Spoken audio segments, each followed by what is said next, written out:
evolução do clima no nosso país. Este é apenas um exemplo, entre muitos, das formas como o Mintix está a contribuir para a conectividade e modernização tecnológica do nosso país. Poderíamos citar muitos outros casos de sucesso. O Programa Espacial Nacional, por exemplo, tem despertado o interesse de diversos países africanos e é o ponto de ligação à União Internacional de Telecomunicações. O Centro de Controlo de Emissão de Satélites tem sido visitado e citado como referência no setor espacial africano. E o AngoSat, obviamente, está a transformar as telecomunicações do nosso país com a migração das operadoras móveis para este importante recurso nacional. Mas a estratégia de modernização delineada no livro branco das TICs não se resume nos nossos céus. Ela passa também pelas terras do nosso país, onde já se estendem aproximadamente 30 mil quilómetros de cabos de fibra óptica. E até pelos nossos mares, onde emanam os cabos submarinos SAX, o primeiro cabo a atravessar o Atlântico Sul, o SAT-3 e o AX, que nos liga ao hemisfério norte. Graças à implementação bem-sucedida de toda esta estratégia de conectividade e modernização tecnológica, tem sido possível lançar e desenvolver os diversos programas que estão a beneficiar as nossas populações.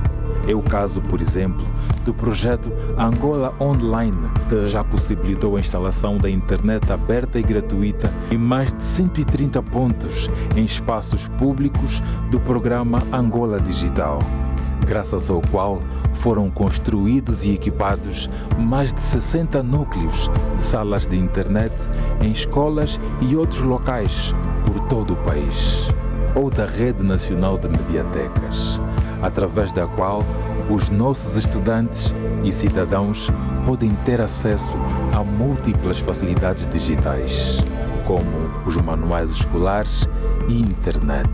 Mas esse processo de transição digital, liderado pelo Mintix, não se ficará por aqui.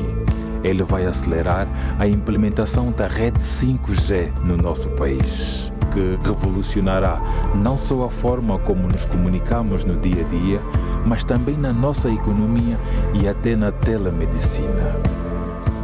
Vai ser também o motor da migração das emissões analógicas para o digital através da implementação da rádio e televisão digitais terrestres.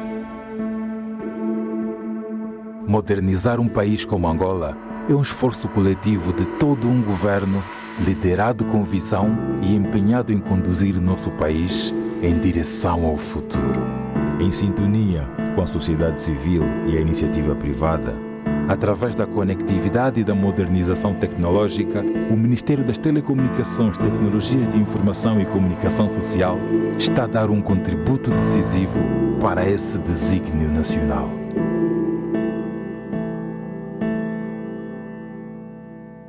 Ministério das Telecomunicações, Tecnologias de Informação e Comunicação Social, Governo de Angola.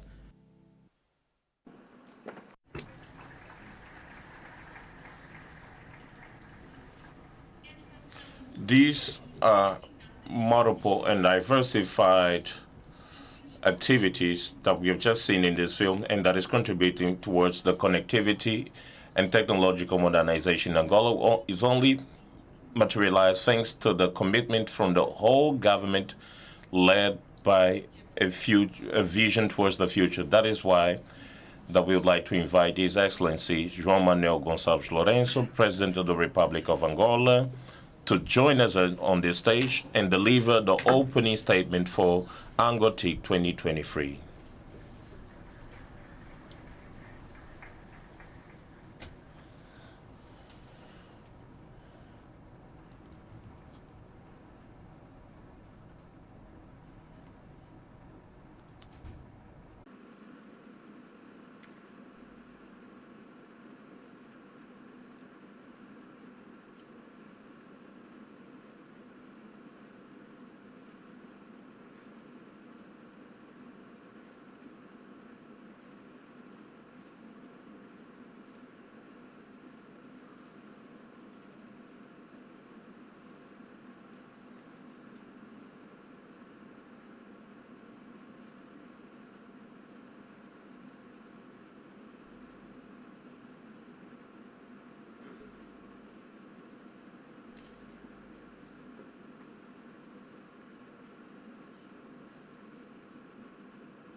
We avail of this opportunity to celebrate friendship and strengthen relationships and partnerships between our two great countries.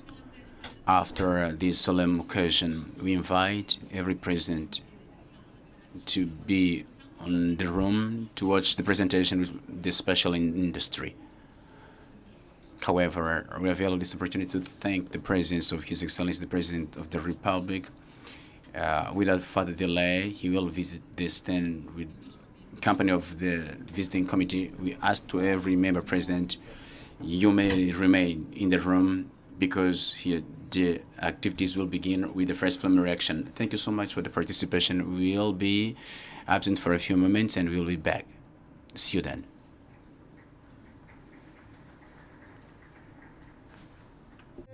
Tem demonstrado ao serviço voltado ao cidadão. Yeah, yeah. Avançou na televisão e na rádio com serviços de streaming, aproximando todos os angolanos, informando com verdade. A tecnologia está na base do desenvolvimento rápido. Já temos o satélite, vibra de norte a sul, vibra de norte a sul.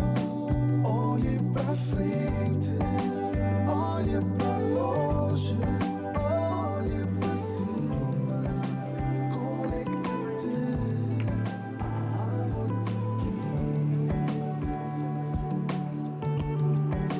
Olhe pra frente, olhe pra longe, olhe pra cima, conecta-te. Senhoras e senhores, Ladies and gentlemen, you are all invited to remain in the room for a few minutes more till our president will finish the visit, because we will have in this stage. Please remain with us. Here on the stage, we will receive on CCTA stage Dr. Tony Dayo, Honor Son, comes from Space in Africa, and he brings a short presentation on models of business for spatial technology.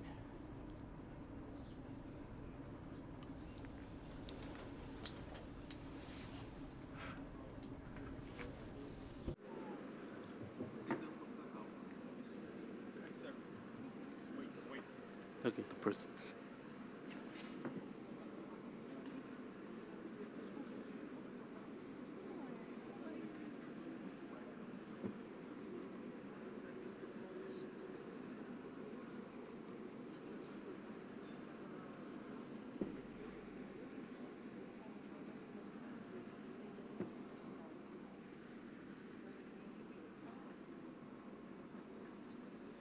Good morning, everyone.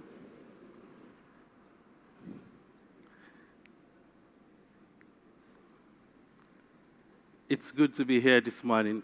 It's my third time in Angola, and every time I come here, I'm always impressed by the political will of the government to drive development in the country through technology. My name is Temi Dyer. I'm from Space in Africa. Space in Africa is an analytics and consulting company focusing on the African space and satellite industry. We're headquartered in Lagos, Nigeria, with an European office in Tallinn, Estonia. We do a lot of work with national governments to develop policies and strategies around national space program, and also to implement specific space-related projects. And we work with commercial companies across the world to explore different kinds of opportunity in the African space and satellite industry. Among some of the work that we've done in the last 5 years, 2 years ago, we led a baseline study for the operationalization and implementation of the African Space Agency, an initiative by the African Union Commission to drive a continental space program. And last year, we worked with the Angolan government to develop the commercialization strategy for the AngoSat2 project, which I'm sure in the next couple of days we will hear a lot about. Today, I will be talking briefly about trends and opportunities in the African space and satellite industry. Next slide, please.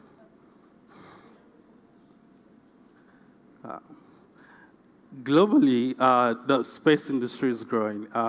It's estimated that in the next decade, the global space industry will be worth about $1 trillion. And Africa is not left behind. There's so much going on in the African Space and Satellites program. Next slide. Next. Next. The African space and satellites industry is currently segmented in five.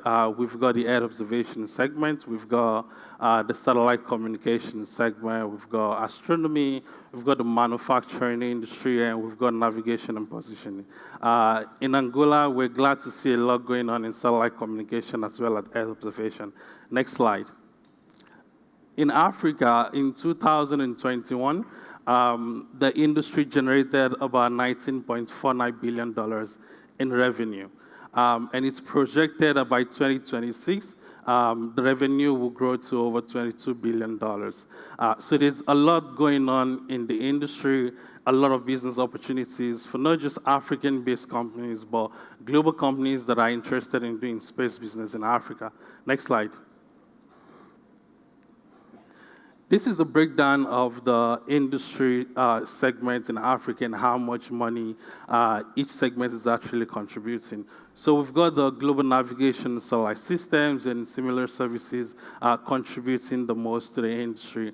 And then we've got the satellite TV segment. We've got the fixed satellite services, mobile satellite services. National budgets contribute about $500 million every year. The remote sensing and air observation segment. The satellite fashion. Next slide. GNSS contribute about $11 billion in annual revenue to the industry, with satellite TV coming close at $5.6 billion. Fixed satellite services and mobile satellite services, your satellite broadband connectivity and all of that contribute about $1.26 billion. While national budget is contributing $523 million. This data is from 2021. And we've got satellite manufacturing, remote sensing, net observation services, and grant segment coming afterwards. So next slide. Next. The grant segment currently is segmented into the telescope infrastructures, contributing $29 million, and ground infrastructures contributing $6 million. And the ground station as a service segment, which is still growing, coming at about $100,000. Next slide. Next slide. GNSS and similar services is also segmented into infrastructures and devices, and the value-added services combined contributing $11 billion to the industry. And on the satellite manufacturing, we've got propulsion system, satellite manufacturing, the launch segment, as well as satellite systems and component. Next. By 2026, this is how we project the industry to be generating over $22 billion with each of the segments actually growing at a reasonable pace. Next slide. Talking about how much money African governments are now spending on the national space program. Next. Presently, about 22 African countries have either established a national space program or are in the process of establishing one.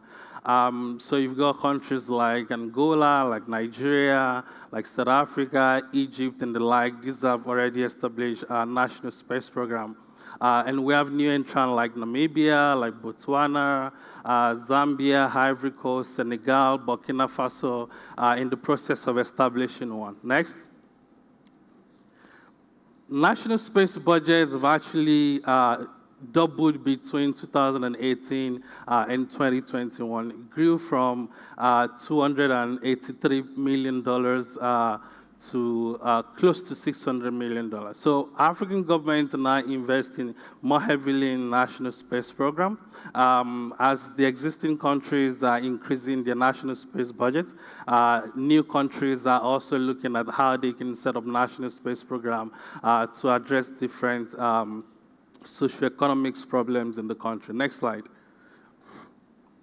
While the space budget of African countries is still very small compared to like other regions in the world, like North America, Europe, or even Asia, we actually discovered that Africa is one of the fastest growing regions in terms of contribution to global space budget. We can see the African space budget grew from 0.39% of the global space budget to 0.7 in 2020. And Africa is still like the fourth biggest space sector globally after North America, which is predominantly the US, Europe, Asia, Africa comforts. Next slide. As more countries are, spending more money on the national space program, this is actually facilitating a lot of growth in the industry ecosystem. Countries like South Africa, like Algeria, Nigeria, Egypt, Angola are still like the biggest contributors to, to the continental space budget. While we have, smaller countries, especially the ones that are trying to develop the national space program, still coming up. Next. Talking about the satellite markets presently, about 58 satellites have been launched by African countries so far. Can we go to the previous slide? This is the contributions of each of the countries to this number of satellites. So we've got South Africa, Egypt, Nigeria, Algeria, and Morocco actually leading the chart. While countries like Zimbabwe and Uganda recently launched the first satellite. Next slide, please. Most of these satellites are, of course, small satellites. Before, space was very expensive to get involved in, but today the barrier of entry has actually been lowered. So even smaller countries that do not have so much budget can still get involved in developing national space program. And majority of the satellite we're seeing coming out of Africa are mostly Earth observation satellite, communication satellite, such as the one launched by Angola, and technology demonstration satellite. Next slide. This shows the distribution of how much satellites actually, launched per year. This year alone, 5 satellites have already been launched. Next, and a lot more satellites are still currently under development that are projected to be launched before the end of the year. Next slide. In the last 20 years, African countries have spent close to $5 billion acquiring satellite technologies, with Egypt, Morocco, Nigeria, and Angola actually leading the chart. Egypt, for example, have spent close to $2 billion acquiring satellite technology and infrastructures. Next slide. And talking about the projection for future satellite, next. By 2026, at least 20 African countries would have launched at least one satellite. Countries like Botswana, Zambia, Gabon, Burkina Faso, Ivory Coast, Senegal, Djibouti are currently working on their first satellite project. Next. And by 2026, next slide, 109 satellites are currently under development between now and 2026. With many of these currently under development, while some of them are still in conceptualization stage. Next. Most of the future satellites expected are also communication satellites, a lot for educational purposes. Many of the countries that are developing national space program are doing this to train new set of talents and engineers that can actually help develop and grow indigenous space program. Next. And talking about the commercial segment of the industry, next slide. Over 300 companies currently exist in the entire industry value chain in Africa today, with majority of these companies in the downstream segment. So the downstream segments are mostly companies that are using satellite-based technologies to address different, different markets. And a lot of these companies are operating in like the Earth observation segment, while some are in the satellite communication market. We have a few manufacturing companies on the continent. These are mostly companies that are being able to manufacture small satellite components and they're able to sell the markets globally. Next slide. This shows the geographical distributions of these companies currently operating in the market.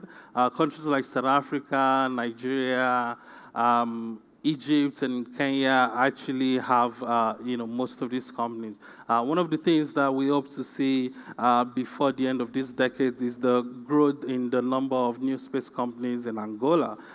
Currently, we've got just 8 companies operating in the new space segment in the country, but with a lot of efforts with GGPN and the ministry, we hope to see the growth in the number of companies in this industry that can either capitalize on the satellite communication infrastructure that the government has invested heavily in, or fit into the Earth observation market to build geospatial applications that can actually solve a lot of developmental challenges in the country.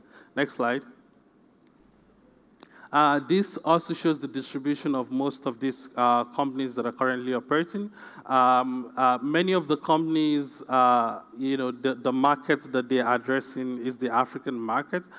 We have a few of them that are addressing the global market. I talked about some of the companies operating in the manufacturing segment, for example. These companies are able to sell their product and services to a global market.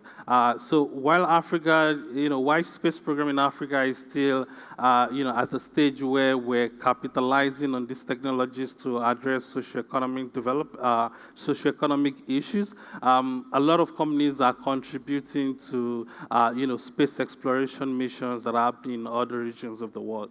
And talking about the funding landscape, majority of the companies that are operating in the industry segment still have to bootstrap. One of the things that we're also hoping for before the end of the decade is to, see a lot of the VCs in the market actually funding a lot of space startups. Next slide.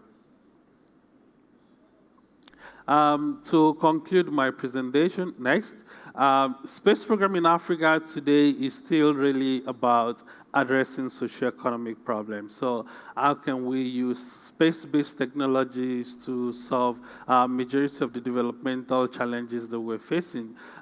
So whether it's security or increasing agricultural yield or addressing disaster, like droughts and flood and all of that.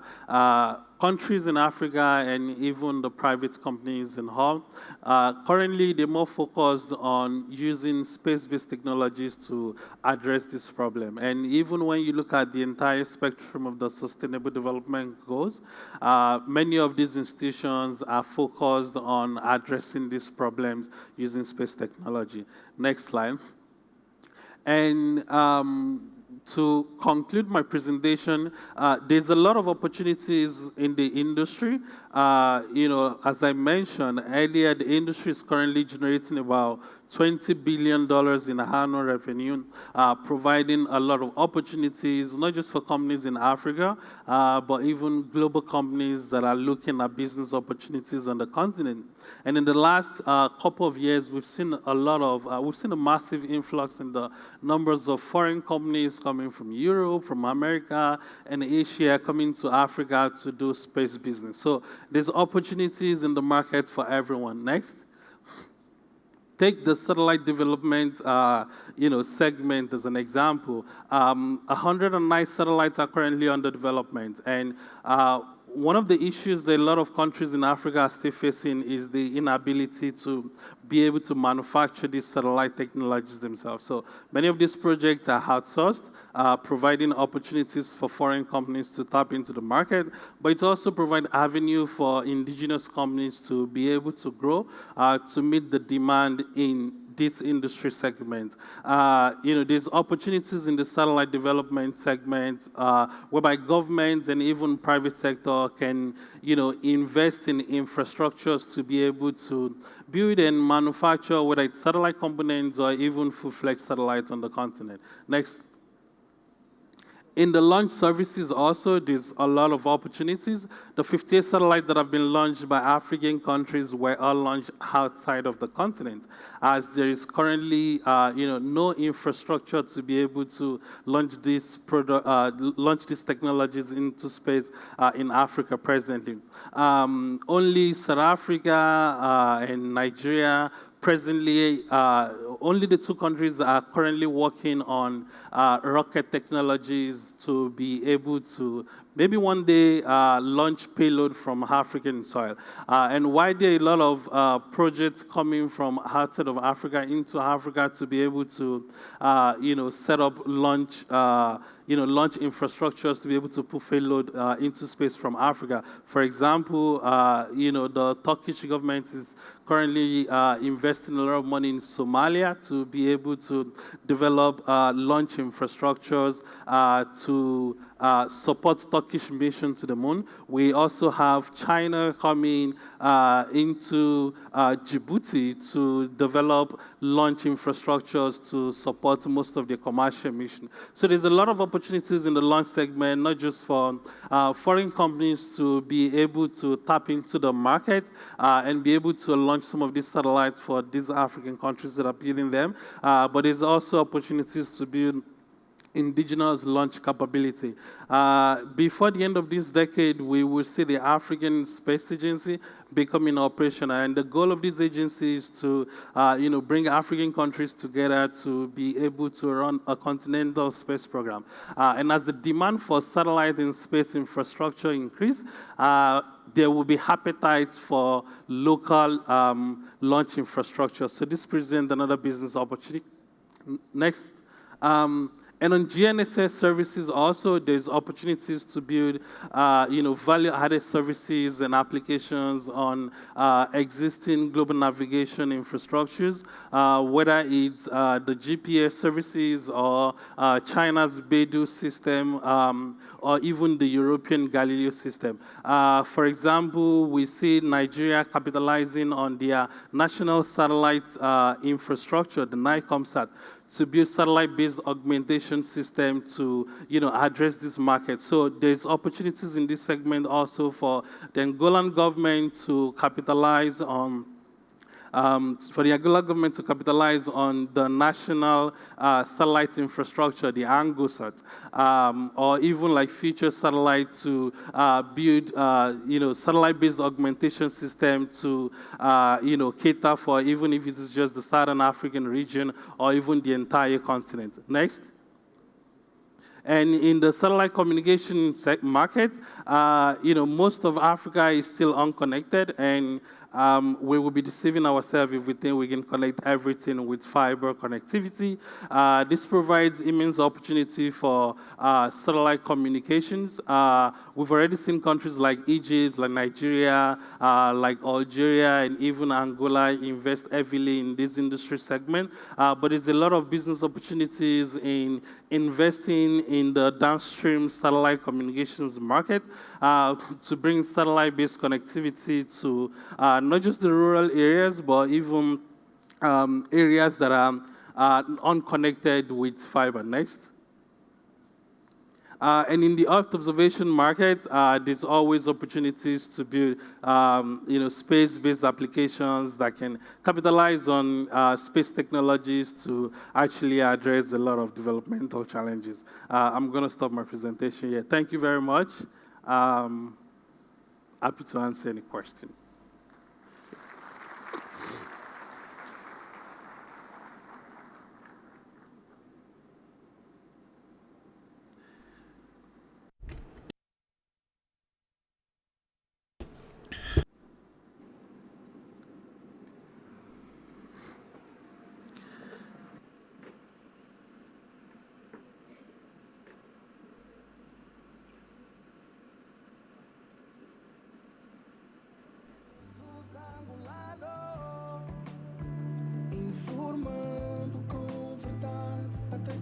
tecnologia está na base. Tu tens desenvolvimento rápido. Já temos o satélite.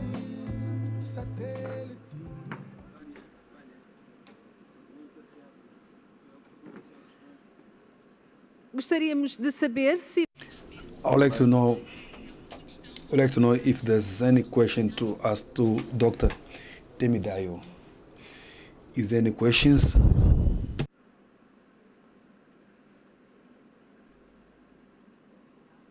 Let me see.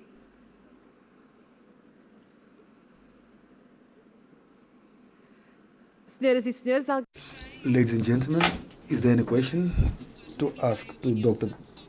Temidayo about the presentation that was made about the business model for geospatial technology? So we can move on. I'd like to thank everyone present at this hall, and you also invited for the panel on connectivity and technological modernization that will start in a few minutes' time.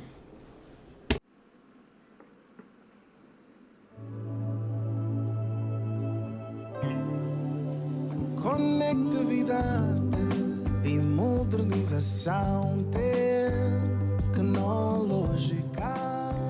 não tarda nada, nós já We will start with the first panel. As it was mentioned by Vanya, it will be about connectivity and technological. It's on connectivity and modern technology, and to be made by Dr. Jean Pedro. But before we start, we are going to ask everyone present to remain, because it's a rich panel, and I believe that you would like to hear what will be stated and the debate that will be launched. And there'll be also time for everyone to ask questions. So I'd like to ask everyone's patience for the next few minutes.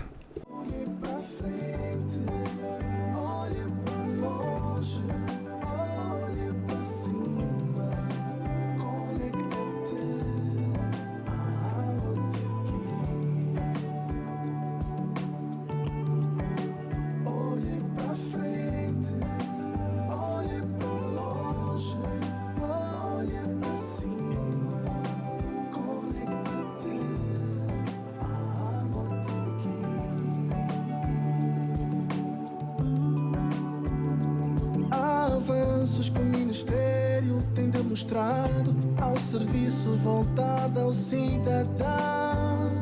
Yeah, yeah. Avanço na televisão e na rádio com serviços de streaming, aproximando todos os angolanos, informando com verdade. A tecnologia está na base do desenvolvimento rápido. Já temos o satélite, vibra de norte a sul, vibra de norte a sul. Olhe pra frente, olhe pra longe, olhe pra cima, conecta-te à AngoTic. Olhe pra frente, olhe pra longe, olhe pra cima, conecta-te à AngoTic. Ajuda-nos a crescer, conecta-te.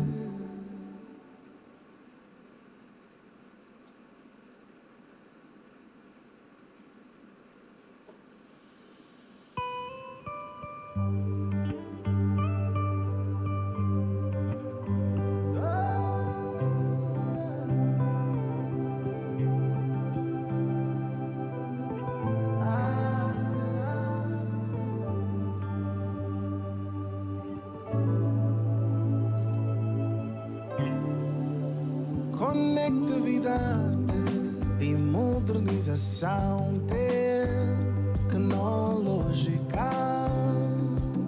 Impacto Impacto social para as grandes cidades, para os locais mais recônditos.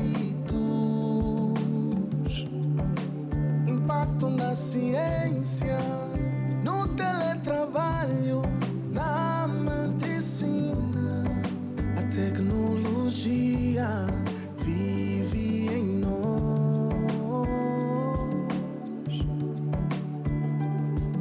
Crianças, jovens e idosos estão ligados numa única rede global.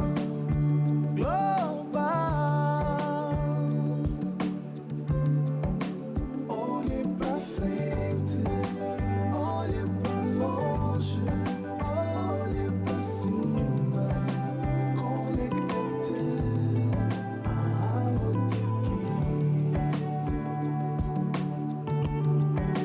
Olhe para frente, olhe para longe, olhe para cima, conecta-te à AngoTic.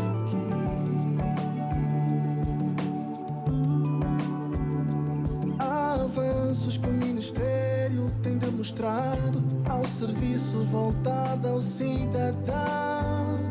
Yeah, yeah. Avanço na televisão e na rádio com serviços de streaming, aproximando todos os angolanos, informando com verdade. A tecnologia está na base do desenvolvimento rápido. Já temos o satélite, vibra de norte a sul, vibra de norte a sul. Olhe para frente, olhe para longe, olhe para cima, conecta-te à AngoTic. Olhe para frente, olhe para longe, olhe para cima, conecta-te à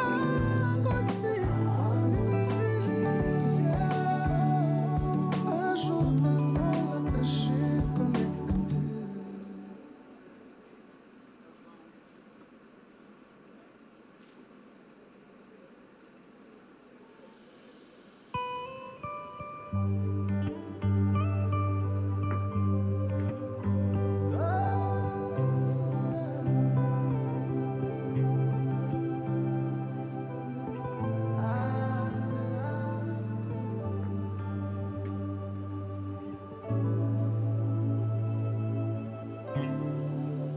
Conectividade e modernização tecnológica. Impacto social para as grandes cidades, para os locais mais recônditos. Impacto na ciência, no teletrabalho, na medicina. A tecnologia vive em nós.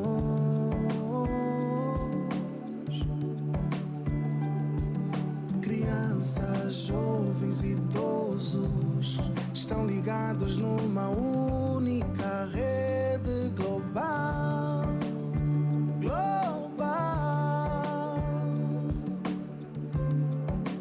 Olhe para frente, olhe para longe, olhe para cima, conecta-te à AngoTic. Olhe para frente, olhe para longe, olhe para cima, conecta-te à AngoTic.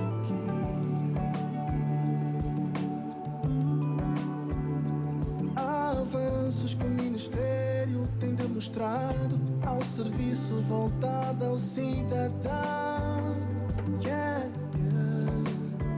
Avanço na televisão e na rádio com serviços de streaming, aproximando todos os angolanos, informando com verdade. A tecnologia está na base. Tu tens envolvimento rápido. Já temos o satélite, vibra de norte a sul, vibra de norte a sul. Olhe pra frente, olhe pra longe.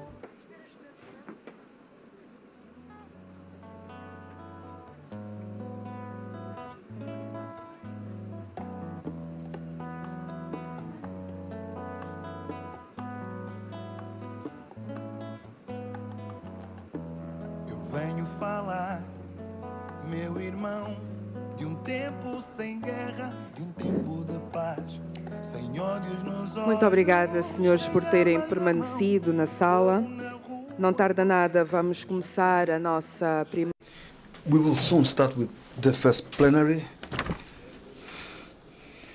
The plenary will be moderated by Engineer André Pedro, and the topic is connectivity and technological modernization. Engineer André Pedro is currently the General Director of the National Institute to Boost Information, IFOZ. Besides that, he was the regional coordinator for Cisco Academy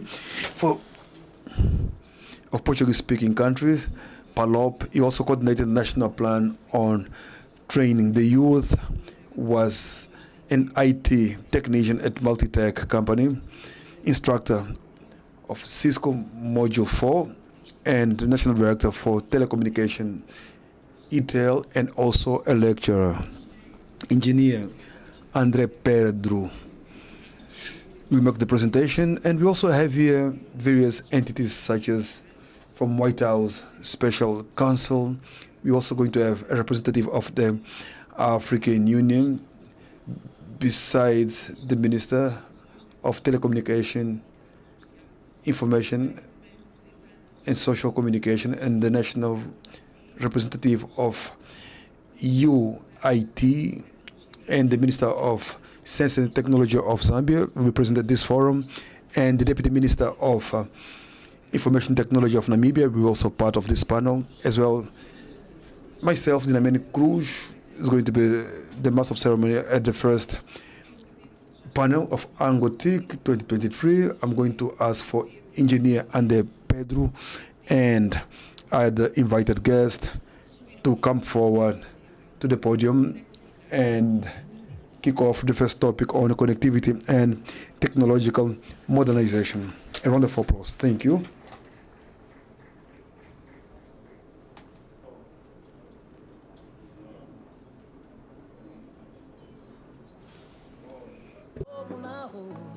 Qualquer seja a cor, festeja sorrindo a completa união. Cabindão com nene, mãos dadas Angola, Angola no coração.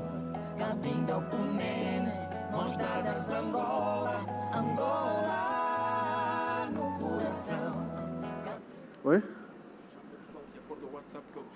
É para chamar já? Ok.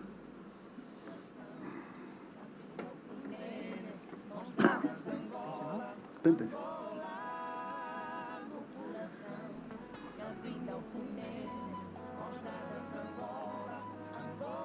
Bom dia, audiência. Good morning, everyone. I'd like to thank you all for your presence. The topic is technological modernization, and the members present is representative of the U.S. Council, White House, Mr. Jeffrey. And we also, the panel also made by His Excellency Ministers of Telecommunication, Mr. Oliveira, and Ana Rita, representative of a regional office for Sub-Saharan Africa. And we also have Excellency Minister of Science Technology of the Republic of Zambia. And we also have the Vice Minister of Information Technology from the Republic of Namibia, Dr. Emma Theophilus. So I'd like to thank you for accepting our invitation. And we've got international guests who have joined us to our panel to speak about the experience of their countries with regard to technological modernization of different countries. So I'll start by inviting Mr. Jeffrey. Invite Mr. Jeffrey. Before we give him the floor, we are going to watch a video that is prepared for us. Thank you. Sorry, the translation is not working. Yeah. Wow. Problemas com a tradução. See if it's working on this one. Change the channel? Yeah, try one. I tried one. Have already a translation? Me to go? No translation? Yeah, you can. Okay. Take your time, please. Okay, up here? Yeah. But you have the microphone. Yeah. Okay. Well, good morning. I'm delighted to be here on behalf of the United States government. But before I share with you some thoughts about space and what an exciting time it is to be doing so, I want to introduce our Executive Secretariat of the National Space Council, Mr. Chirag Parikh. Unfortunately, he was not able to be here in person today, but he sent along a short video, which you will see in just a minute. Mr. Parikh works in the Executive Office of the President and reports directly to Vice President Kamala Harris. The National Space Council was established in 2017 and reaffirmed in 2021 under the Biden-Harris administration. Under the leadership of its chair, Vice President Harris, the National Space Council advises and assists the President on the development and implementation of space policy and strategy, and is comprised of cabinet-level secretaries and other senior executive branch officials. So with that, please welcome this short video on behalf of the Executive Office of the President. Good morning. I'd like to thank the organizers for putting on such a wonderful event today. It's great to have the opportunity to participate in this hybrid event alongside President Lourenço, Minister Oliveira, Secretary of State Fernandez, and Secretary of State Albino. As many here are aware, last December, we hosted here in Washington, D.C., the first ever U.S.-Africa Space Forum. The Space Forum included robust participation from across the continent, including the presidents of Rwanda and Cameroon, a number of ministers, including from Nigeria, several space agency heads, including our host today in Angola. The forum was a historic step forward in making space cooperation between the United States and African nations a key element of our partnership. At the forum, we highlighted the ways that space can support the Sustainable Development Goals, or SDGs, here on Earth. We identified new partnerships on capacity building, including a proposal from Angolan colleagues on Earth observation. We advanced commercial partnerships between U.S. and African firms in broadband communications, logistics for healthcare and agriculture, and Earth observation. And we promoted responsible behavior in outer space. During the forum, Rwanda and Nigeria became the first nations on the continent to sign the Artemis Accords. Since the forum, we have seen an historic and unprecedented pace of visits to the continent by U.S. cabinet secretaries and principals. The Vice President's historic trip to the continent in March of 2023 showcased her future-oriented, innovative, and optimistic vision for the continent. And among priorities discussed was the role of space in addressing the climate crisis. And of course, President Biden will visit later this year to cement the depth and longevity of our commitment to the continent. In preparation for his visit, we are working on the following priorities for space cooperation with African nations. First, using space to support the SDGs, in particular for the benefit of agriculture, infrastructure, and climate. For example, earlier this year, NASA provided a grant to improve the use of satellite-based Earth observation in support of drought response in Angola. Additionally, in April of 2023, Vice President Harris noted that we have developed space capabilities to track air pollution in the Northern Hemisphere, which can also help with the climate crisis. She then directed us to expand this network to ensure that it also covers Southern Hemisphere, including Africa. Second, we are strengthening our partnership on capacity building, including for Earth observation, hazard monitoring, and mitigation, space governance, developing institutions, and space STEM education and the workforce. Third, we are strengthening our commercial cooperation to collaborate on creating good jobs on both continents. And fourth, we intend to strengthen the partnership in promoting responsible behavior in outer space. And we'd strongly welcome more African governments signing the Artemis Accords. We've welcomed the inauguration of the African Space Agency earlier this year and look forward to creating a robust relationship with the agency and African institutions. Thank you for your time, and we look forward to continuing the conversation with all of you. Thank you. Okay. Thank you. Bem, muito obrigado. Terminamos agora então de olhar. So we've just watching the video. Now we will start with the panel, and we'll start with the host. Today's topic: technological modernization and connectivity. Excellency Minister, what's your point of view with regard to this topic, technological modernization, and the point of view of the country? How is Angola working on this specific topic? Thank you very much. And I'd like to extend my greetings to all the participants here. Going directly to the question that was asked, I would like to say that it was not by chance that we chose this topic as the central topic for the forum. We chose it as the main topic for the forum as we are looking at what the sector has been doing, and not only the sector. And when I speak about the sector, I do not limit myself to other governmental actions,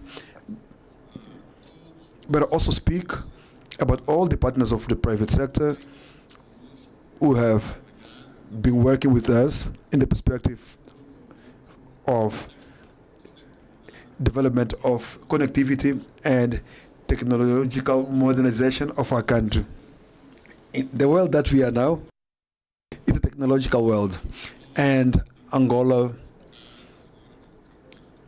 is not behind, and we won't be behind.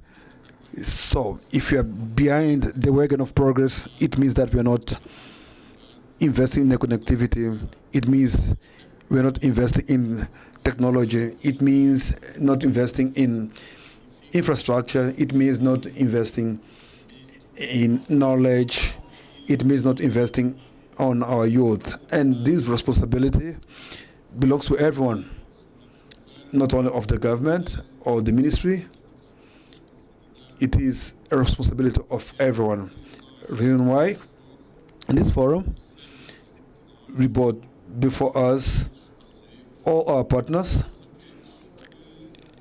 and everyone that has contributed for connectivity, for the development, and all this will as one unique objective: to create every condition so that all the social, economic, cultural, and educational ecosystem can be for the benefit of everyone, of every Angolans in particular, as well as the continent in general.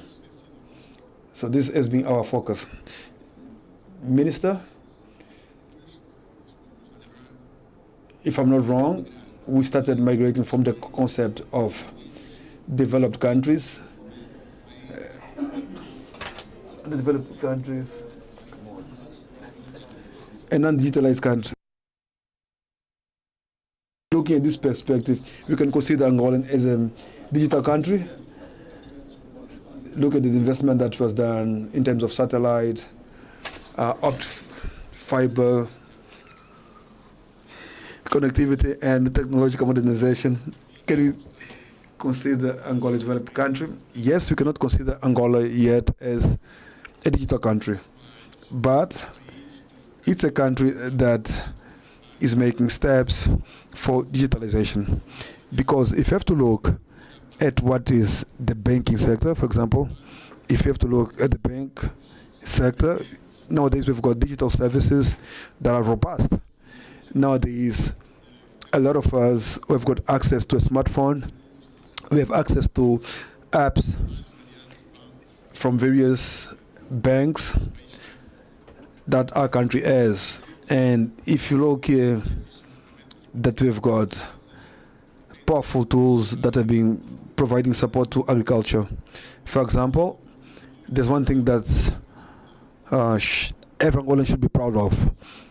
We are one of the African countries that during the COVID pandemic, our economy managed to work, and all this is done as fruit of what we've been building in the last 25 years with optic fiber, with submaritime cables, and the expansion of telephone network.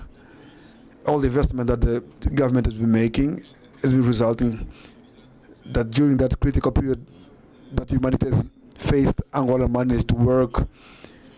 We started using telework, telemedicine, education, teleeducation. So not as we wanted, but we have a lot to do, and we count with the help of all the private sector for the modernization, for this long path that we're using for the digitalization of the country. So now we ask the question to His Excellency Minister of Science and Technology of the Republic of Zambia.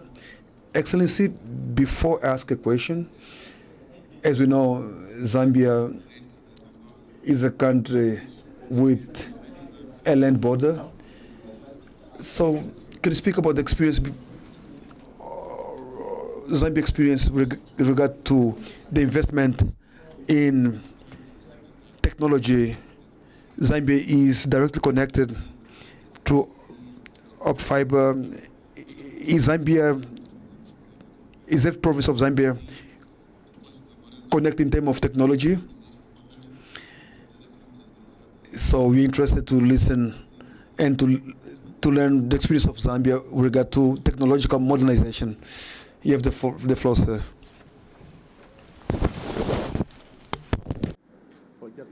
No, you can sit there. Okay, you have already. Thank you very much, moderator, and thank you, my colleague, for having invited me, today, and the rest of the panel. Let me start by saying that today is a momentous occasion for Zambia, and I can speak for my colleague here, the minister from Angola. What we have done today through the MOU is to create a framework, a platform, where we're going to connect fiber optic between Zambia and Angola. By connecting this fiber optic between the two countries, we shall be... And the benefit through the telecommunication services in place in Namibia. Thank you so much, moderator, and a very good afternoon to everybody. Very happy to be here in Luanda on the invitation of the minister and the ministry and government of Angola. Yes, definitely we have made some strides in connectivity in Namibia, but I think I should give some context to better understand the ICT landscape in the country. So Namibia is just a few 100 kilometers south of Luanda. We're your immediate neighbor to the south, a country that is approximately 825,000 square kilometers large, with a population size of about 2.5 million people. So big landmass, very small population, and this population is quite dispersed across the country. We have done very well thus far through our national development plans, the Harambee Prosperity Plan, which is our President's Acceleration Plan, and our vision of 2030 to really get the ICT landscape where it needs to be. So just some statistics as we stand in terms of coverage. 90% of the population is covered by broadband. About 79% of the population is connected via 4G connectivity, 89% 3G, and 95% 2G. We have just also launched our 5G connectivity plan that the various MNOs and operators are rolling out as we speak. But all of this is underpinned by, of course, legislation and policies. We have our Telecommunications Act of 2009 that has been the enabling act for us to roll out this infrastructure. We have our Broadcasting Act and even our Electronic Transaction Act. But this, of course, does not make up the full length and breadth of the ICT landscape in Namibia. We're currently drafting our cybercrime law. We've recently launched our cybersecurity strategy. We are busy drafting our data protection bill, which is currently being done with consultations, and reviewing ICT policies across the country, including digital transformation efforts in ensuring that we're able to connect Angola and Zambia around satellite connectivity, because we still have challenges in terms of the most rural parts of the country, whether it's in the 2 desert areas that we have, because the country is quite large. We're sandwiched by the Kalahari and Namib Desert on both the east and west side of the country. But we still need a lot to do more, because we cannot, for the life of us, in terms of expense, connect every household to fiber connectivity or even put up satellites. It is still costly. So we are looking at alternative ways in which we can connect every single child, every single household, every government service. And this is because we are now talking about e-government services. Recently, we just launched our e-procurement portal, where people can tender for government contracts online. We now have citizens being able to apply for passports online, but that requires infrastructure and connectivity to be put in place. But moreover, we do require digital literacy that the Honorable Minister from Zambia was talking about. For citizens to optimally use the infrastructure we are rolling out, they must know how to use it. So digital skills, digital literacy is a key component of our programs. We have, through the D4D AU-EU project, roll out the digital literacy program across the country. We have what we call the rural multipurpose community centers, where citizens can go and get the necessary skills, be taught how to open an email address, how to surf the internet, get the services around printing just a simple paper, or how to apply for a job online. All these efforts really to ensure that as we put the infrastructure in place, citizens can optimally use it. So those are some of the interventions we have done in terms of ensuring that infrastructure is put up, but also that citizens can use them. Lastly, maybe what I can touch on is the affordability of the handset and the affordability of data. Namibia is still quite an unequal country in terms of wealth distribution. So you have people that really do not have the necessary means to buy a smartphone. So they depend on the very simple, what we call a dumb phone, and use only 2G, which puts some unintended pressure on MNOs, because now we want, as a regulator and as a government, for them to roll out 4G and 5G. But you can go into a village of, let's say, 2,000 people, and only a section of that is actually using data services and optimally using the 4G connectivity. The rest are only using the phone for text messaging and phone calls. It doesn't make business case for the MNOs, so it frustrates the whole situation. But in efforts to ensure that they do go to the most rural parts of the country, we put it as a requirement in the licensing of these MNOs, but we also want to get to a point where we bring the cost down for smartphones and bring the cost down for data, because it is quite expensive still in the country compared to many of our neighbors across the region and the continent. So all these efforts require some integrated efforts by not only the ICT ministry, not only private sector, but also our sister ministries around finance and education to ensure that everybody plays their part in connecting the country. Muito obrigado, Excelência Vice-Ministra. Thank you. Let's now go for the next question. Excellency Minister, what do you have on agenda from the Southern Africa countries toward on the digitalization of African economy, and in particular the Southern area, taking account the effort of the government on technology. What is the agenda that do exist for Southern African countries in order to meet the IoT access of internet of our people in our region? So what the agenda?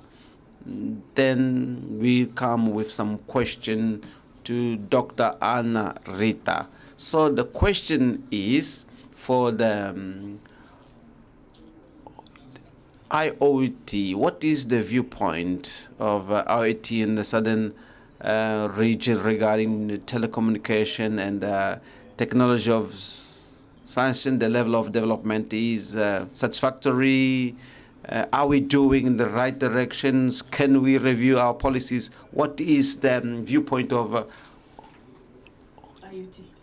Okay, IoT. Thank you very much. Good morning, everyone. Good afternoon.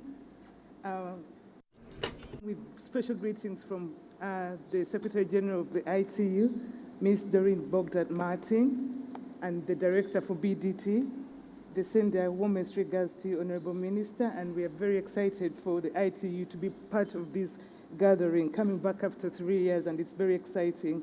We could feel the excitement all the way in Kunene and Kabinda, and I'm sure this excitement is also there at the Geneva and ITU. We are part of this revolution of the technology in Angola, and it's a very exciting time.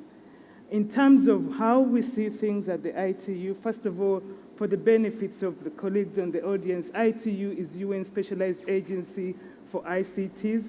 Our role is to ensure that there's meaningful, affordable, secure connectivity for our people, and we are looking at how can we hasten the potentials of ICTs to achieve sustainable development goals. One of the critical things that we do, and I'm very excited to be here, is support the development of the space economy. And that is done through our Radio Communications Bureau, which is in charge of ensuring that there's sufficient spectrum to be used to modernize our digital economy. And then the next element we do is support the allocation of orbital space, which is very exciting, and I was happy to hear what is happening in Angola and across the region. How are we harnessing the values of new technologies to support our digital transformation? We've heard everyone that digital is on the agenda. We know very sure, and various reports have said, for us to save the SDGs, we have to be digitalizing. We have to have digital at our forefront. And I'm glad when I was listening to the portfolio of the minister here, it's not just digital, it has the components of social, because digital is for our people. And it's meaningless to have all these technologies until they impact and improve the quality of life of our people through agriculture, through health, through education. That's when we are moving ahead.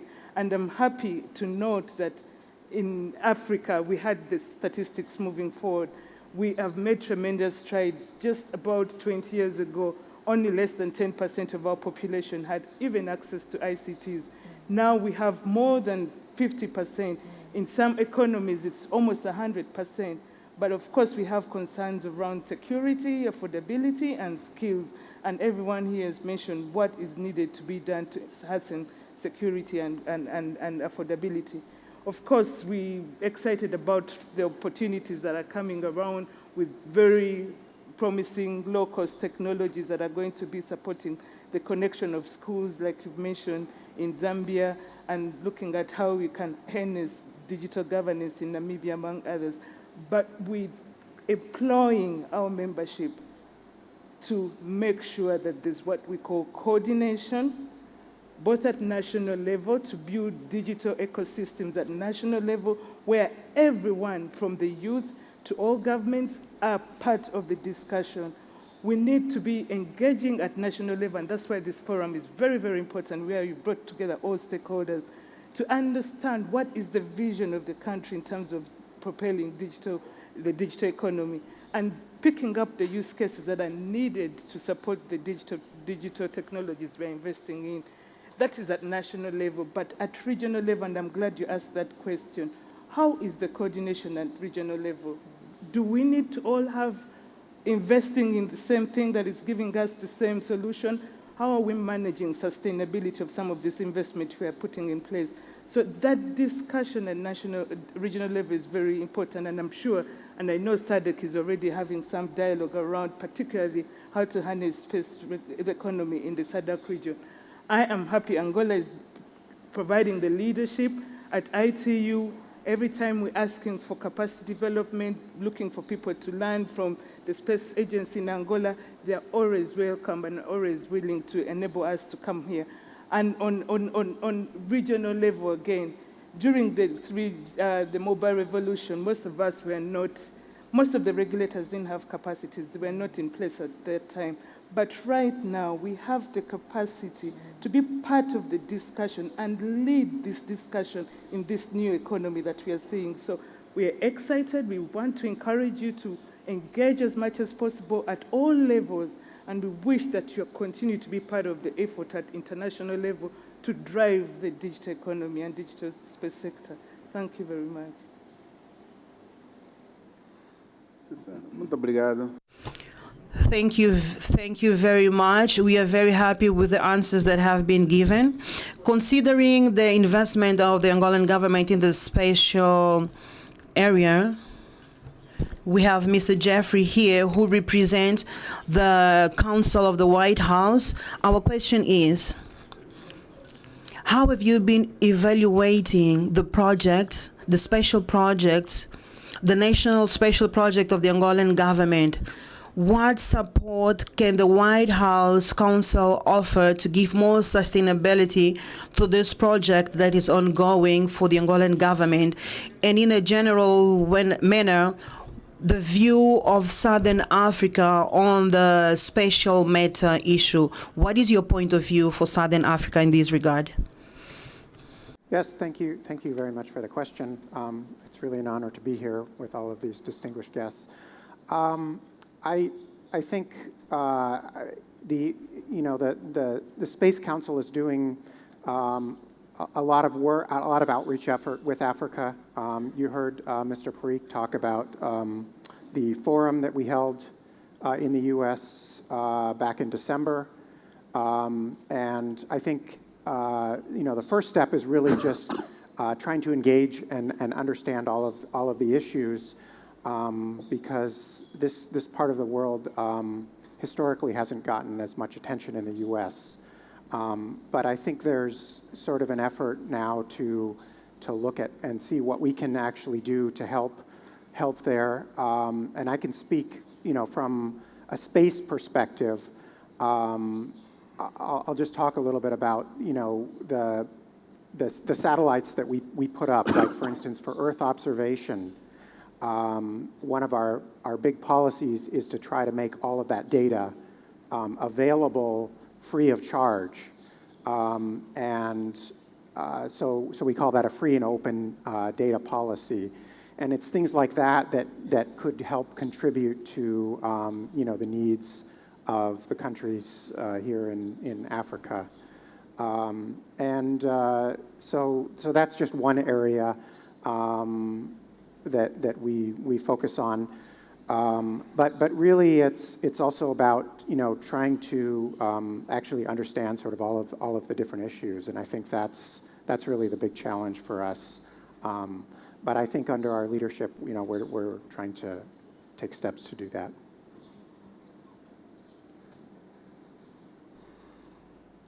Muito obrigado. Bem, agora vou. Thank you very much. The next question, in a provocative manner, for Your Excellencies, Minister Mario and Minister from Zambia, and Excellency Vice Minister from Namibia. Considering the investments that were mentioned here in future technology and modernization, is it consensual to understand that it's possible with these investments in the telecommunications sector to achieve the economy diversification that we intend? What impulse can this investment bring for the technologies in the southern countries? The question is open.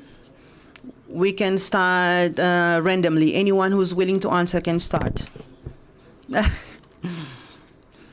Thank you for the question. So I think when it comes to ICT from a Namibian perspective, whether it's from a regulation point of view or as a government trying to ensure that we create an enabling environment for private sector to operate in the space with reasonable limitation, but also towards achieving our common good in terms of connectivity, making sure that no section of community is left out regardless of disability or gender or socioeconomic status. We would like to move towards partnerships in the types of investments that are coming into the country. And we stress this a lot because we believe that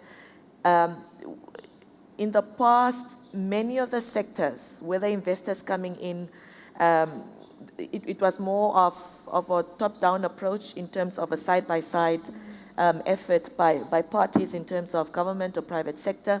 And we want to ensure that when an investor comes into the country, they must understand what the agenda is in terms of connectivity and modernizing technology in the country. Two, they must be able to plow back in terms of skills development in country, so we don't always have to depend from expertise from outside, that we're able to train our own and empower our own to take the sector forward.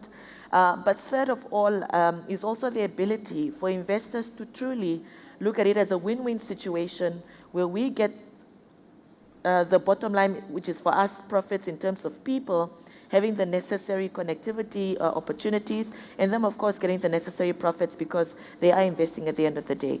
So we want to see it as a partnership, a collaborative effort with the type of investment we'd like to get into the country in efforts really to ensure that the sector is sustainable, that we're able to carry it forward, and that there is no misunderstandings in terms of regulation or policies being enacted by government, but rather for government to help the sector to operate in an enabling environment for them to reach the heights in which we want to see innovation to take forward in the country.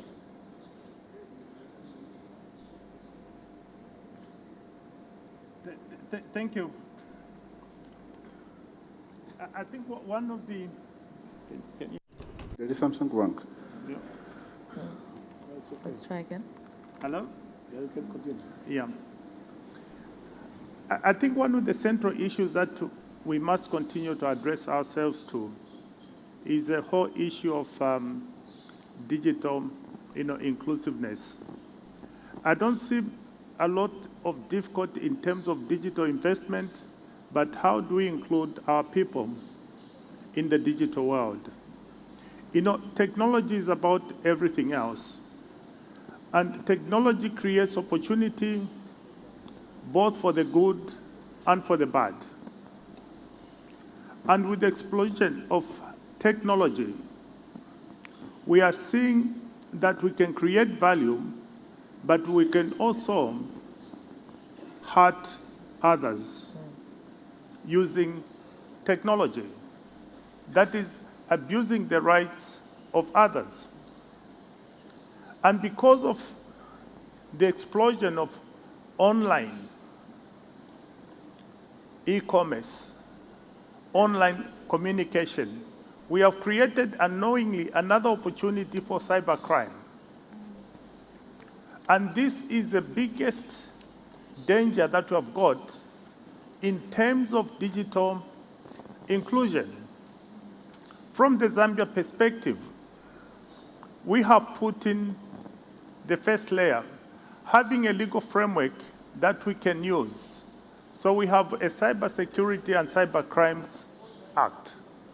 We have put in place the Data Protection Act from a legal framework, perspective.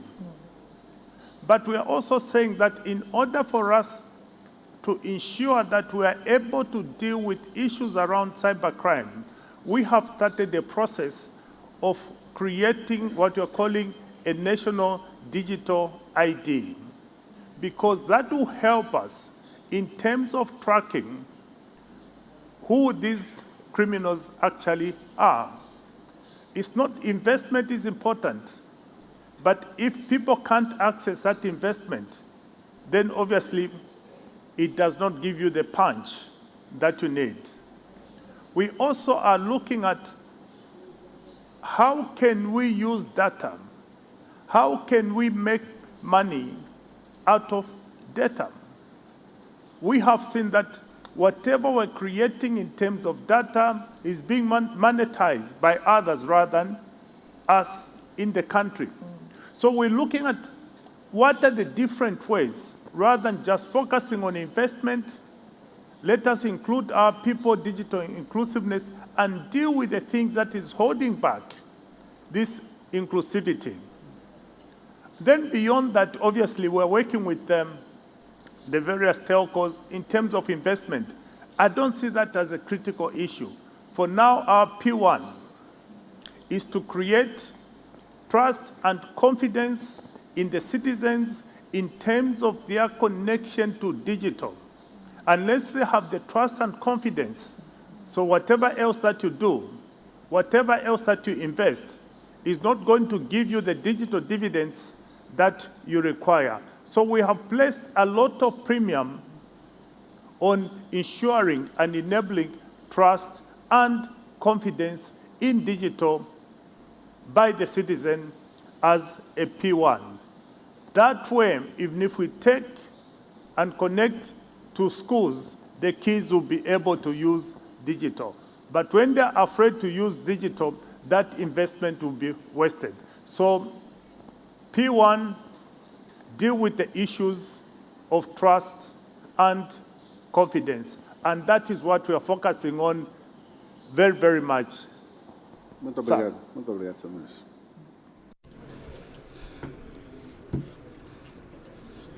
Second question. I don't know if Mr. wants to speak now or I can move to the next question. The next question, considering the objectives of this forum, which is AngoTic, some we've already seen. If you've already seen, even better.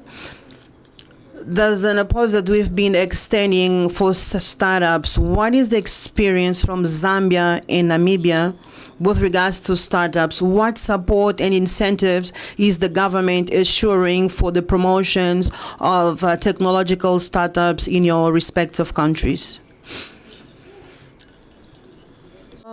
So the past few years, the startup culture has been growing in Namibia, and especially around tech startups, around fintech, especially considering that as more and more Namibians go online and start using mobile services, many startups want to go into the mobile money space. They want to have solutions in which people are able to make payments much more easier. We have a new tax rate agency called NAMRA, Revenue Agency, to collect taxes. Also another area in which more and more startups are trying to see how better ways the government can collect revenue in the tech space.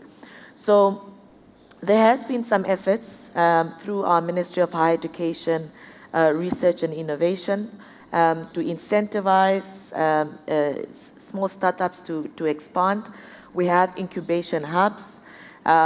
Whether at the university, we have a Namibia University of Science and Technology, which houses what we call an HTP center, to sort of incubate startups from ideation all the way to execution phase.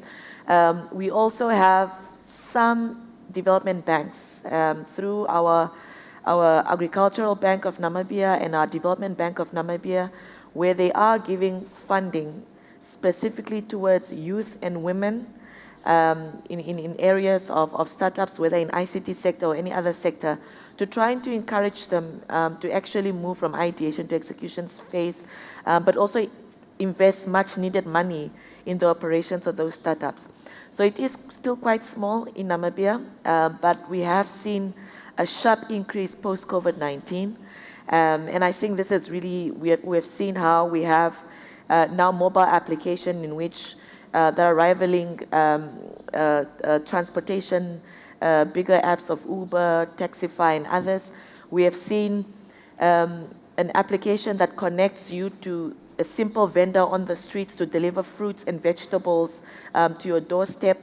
All these efforts really, by young people particularly, to try to bridge services between people, businesses, but also to assist government in getting services to the people, as well as getting, the digital way of doing things to cut costs, to cut on processes and bureaucracies and efficiencies of government services, but also people-to-people interactions and business-to-business interactions. So it's still a small space, but with the necessary investment by our banks, ideation, incubation centers, and of course an enabling environment for these startups to flourish, I think we can reach greater heights in the next few years, especially post-COVID-19, where we saw where the gaps were, and young people taking advantage of these opportunities to fill those gaps with startup ideas to ensure that services do not stop once we get into a situation where we have to go into lockdowns again. Uma pergunta. Short and quick question. We also like to learn with the experience with our neighbor countries. Is there a specific law to that will, in a certain way, give assistance to the startups? What are the difficulty levels that you have in Namibia of the startups so that they can get a help from a bank? Is there a law that can help people to deal with the startups? There is policy interventions and policy directions. So, for example, there is a youth and women scheme with the Agricultural Bank and the Development Bank to give funding to young businesses, startups, regardless of sector. Now, of course, the ICT sector taking lead because of the nature of digitalization and the need for digitalization. But there's still a challenge in terms of collateral, which many young people do not have, or indication of income that they can support the loan or grant they're getting. So there is policy interventions and policy directives by cabinet, by parliament, but no concrete law or regulation directing a commercial bank or institution, agency or office in government to give necessarily funding to startups in the country. I think that the issue is still that there is still no confidence in that the startups that young people come up with could actually solve a social problem or could actually bridge a solution to a challenge the country is facing. But we have seen a shift in attitude. We have seen a shift in responsiveness by institutions to trust these startups and young businesses with the necessary funding, whether it's a grant or even a big loan. But more importantly, we have now come to a point where we say we give you equipment for you to continue the business operations, and then that equipment becomes the collateral. So you don't need to back it up with an asset of your own, whether it's a house or car. Whatever value is in that equipment that the entity gives to you, that becomes the collateral. So if the business fails, they can take back that asset as a loan collateral. So we're exploring different ways in which we can avail funding to young startups, but the challenge is still there. And the root cause is confidence that some of these solutions could truly change how certain sectors operate in the country.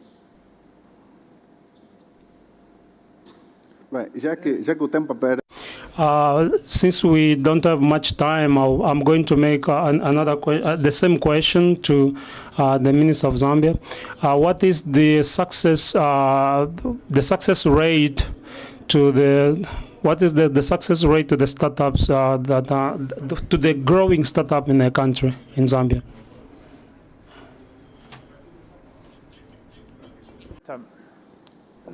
Last year we carried out an assessment, and we called it Assessing the Digital Economy of Zambia, to come up with a strategy on how we're going to deal with a number of issues. And we came up with a 5D digital strategy. Now, one of those Ds is innovation and entrepreneurship. Our assessment informed us last year that we are actually at 34%, which is very low. and requires a lot of heavy lifting. Now, the journey that we have taken, one is to relook at our ICT policy. And that ICT policy, our examination has informed us that we actually need to put in place a startup bill. And as we sit, we are working on a startup bill to be able to enable the various aspects that are inhibiting the acceleration of startups. And some of the things that are inhibiting the acceleration of startups is funding, which my colleague has spoken about. Because the idea is fresh, your traditional bank is scared. So we need other funding mechanisms. So what we did this year, 2023, is that using part of government budget, we are putting risk capital to support innovation in those areas where traditional banks cannot actually go. So we are putting in government funds and giving them a helping hand. Second, we are using those that have already been matured. For example, we came with one of our fintech called Probes, who has made progress for a number of years. We are connecting our startups to those that have been on this path to be able to teach them that, yes, you can have the brain, the innovation, but you may not have capacity to translate into commercialization and even to prepare accounts and sell the project. So they need to be put in a digital furnace where they can learn from starting an idea to commercialization. So it's basically, hand holding. But like I've said, it's a very difficult at the moment. It's, heavy lifting.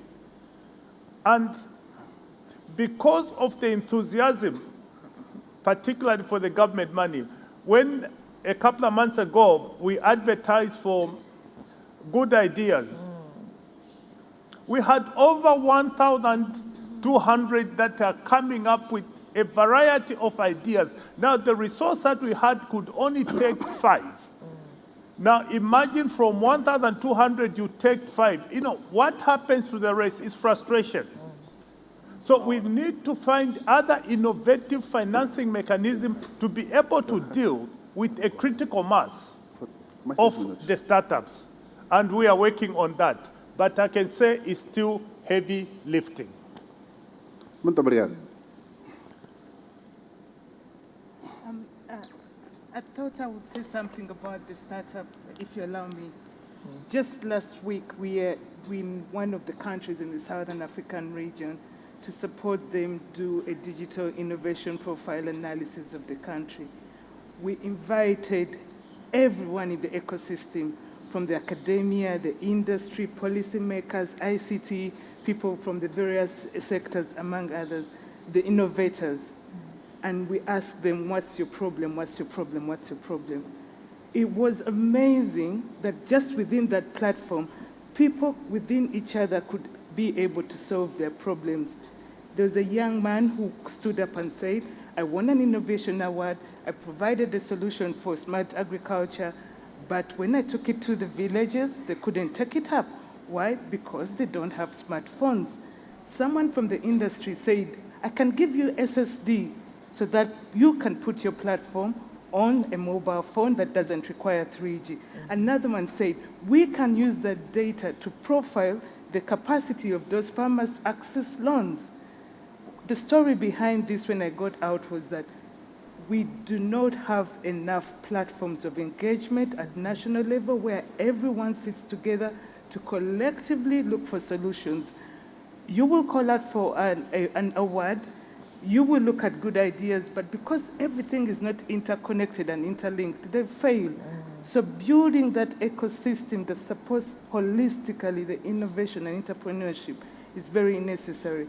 ITU, we're trying to support countries. Of course, our resources are limited, but we are always available. The director has launched an initiative for innovation. It's something that you need to explore. It puts in place a framework for national coordination around innovation and entrepreneurship. I thought I would say that because it's really passionate to us. Thank you. Muito obrigado. Agora, uma questão mesmo para responder. Thank you. Now, another question just for you to answer in 1 minute or two. After the explanation of Dr. René, I need now to challenge you. Is there a moment where we can probably get a forum that in a certain way that is like the ICT AngoTic, where everyone in the continent comes, like Zambia, where in a certain way the Sub-Saharan African can come and discuss different ideas? Is it time? This is a proposal that we come. Is it time that we come up with a forum that comes up with the Southern Africa in a model as the AngoTic, so that we can, in a certain way,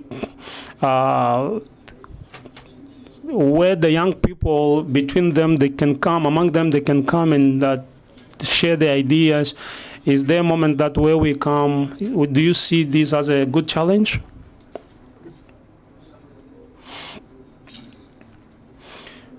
This is inevitable because, as we used to say, knowledge has value where it is shared. And we are in a region where we have a great population. We have more than 100 million citizens in DRC Congo. We have seen a very significant growth in the modernization of the technology in our countries. And I believe that it's the moment where we have to create more sharing between the young people, where they can come and share their knowledges with one objective, which is to develop the region. We can see the free zone business is coming, and so this is going to help with our objective. And our young people, they are showing already a great capacity. So now it's important that we bring. We need to come together and share this knowledge between the young people of our region.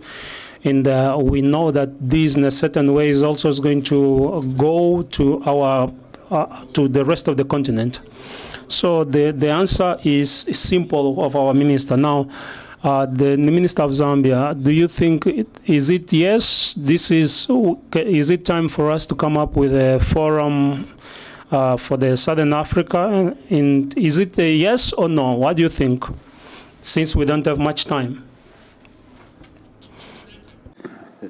There is an African proverb which says, Ubuntu, I am because we am.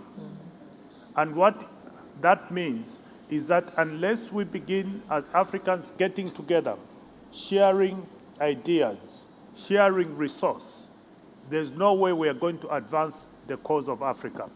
It doesn't matter whether it's in technology or anything else. The starting point is what we are doing here in Angola. That is a starting point. The invitation that we got. From Zambia, we are going to learn from Angola 2 things on this trip. The first thing is your space science, to see how, from an African perspective, we should not compete and duplicate infrastructure, but let's complement each other so that we minimize the carrying cost of technology. What has happened previously for Africans, everybody builds a road.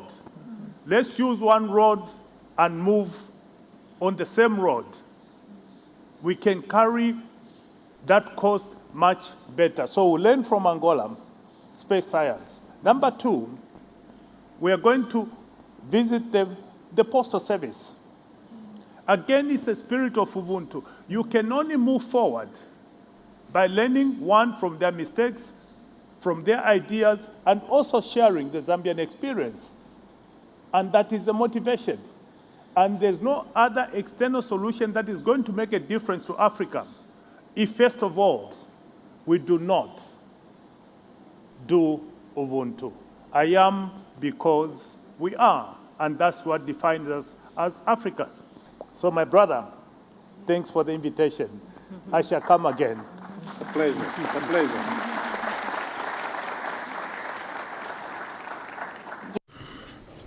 Inevitable for a forum to exist, not only in the Southern African region, but I think even wider on the continent. We spoke about digital economy and changing basically how we do everything else on the continent. We have what we call the Africa Free Trade Continental Area Agreement that is meant to change how we trade across the continent, not even that beyond Southern Africa. So it is inevitable that we as ICT ministers, ICT stakeholders, drive this conversation forward, not only through a forum, but properly linking all our sectors. Because I see ICT as an umbrella body. It's going to change how we deal with health, not only in country, in the region, on the continent, education, trade. So there must be really concerted efforts by us as ICT ministers to continuously have these discussions, continuously have these forums, so we drive towards a unified agenda and not reinvent the wheel where one has done well, the other can learn from, so that we're able to change how we do business on the continent. So definitely the platform is inevitable. Muito obrigado. Mesmo para terminar. Thank you very much. Just to end. Okay, actually, I wanted to speak in English, but okay. The representative of the White House, what's the idea that you got from this AngoTic perspective and program? I think this last discussion was very interesting, and I tend to agree that I think really working together is the way to go, and that includes working collaboratively on new ideas, but also sharing infrastructure in ways when it's possible. I think all of those things are really important for the future. And so, yeah, we certainly look forward to being able to provide support for that and ideas in the future. Bem, o tempo como não perdoa. Okay, time is almost gone and it's non-renewable source. I will thank for the presence of the ministries, or the ministers, and we thank you very much for accepting our visit, our invitation. Thank you very much to the audience as well for attending this conversation. I hope you are satisfied and all your questions were fulfilled. Thank you very much. See you next time.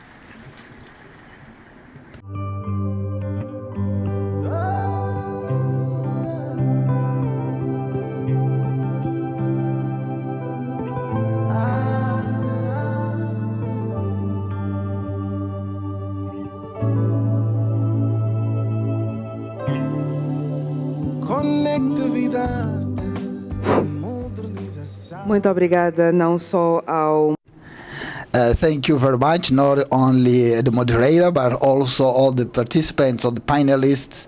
I believe that it was pleasing to all of you and fulfilled your expectancy.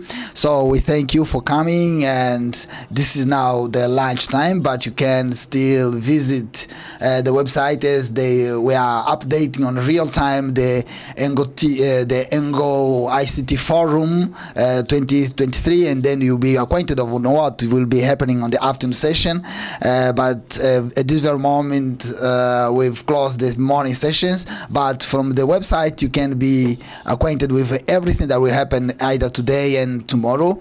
And we'll be having parallel rooms. So have a good lunch. We'll be resuming at 2 o'clock. Thank you very much. See ya.